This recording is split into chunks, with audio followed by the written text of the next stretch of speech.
பிரபல பாடகியும் நடிகர் ரவி மோகனின் தோழியுமான கெனிஷா கடந்த 7ஆம் தேதி தன் பிறந்த நாளை கொண்டாடினார். அந்த நாள்ல ரவி மோகன் அவருக்கு பூங்கொத்து கொடுத்து வாழ்த்து தெரிவிச்சார். பிறந்தநாள் கொண்டாட்ட புகைப்படங்களையும் கெனிஷா தன்னுடைய சமூக வலைதளங்கள்ல பகிர்ந்தாங்க. அவர் போட்ட பதிவுல சொன்னதாவது: சின்ன வயசுல இருந்தே நிறைய நேரம் என்னை ஒரு மனிதராகவே மதிக்கலன்னு ஒரு ஃபீலிங் இருந்துச்சு. எல்லாரும் என்னை ஒதுக்கி வச்ச மாதிரி தோணும். நான் ரொம்ப பெருசா ஏதோ எதிர்பார்க்கறேன்னு நினைச்சாங்க. ஆனா நான் எதிர்பார்த்தது சின்ன அன்பும் கொஞ்சம் மதிப்பும் தான்.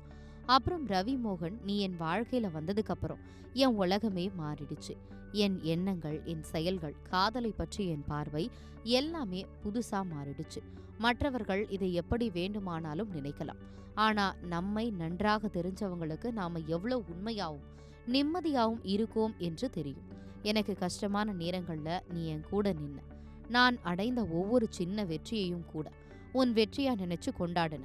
அதுக்காக உனக்கு எவ்வளவு நன்றி சொன்னாலும் போதாதுன்னு பதிவு போட்டிருக்காங்க.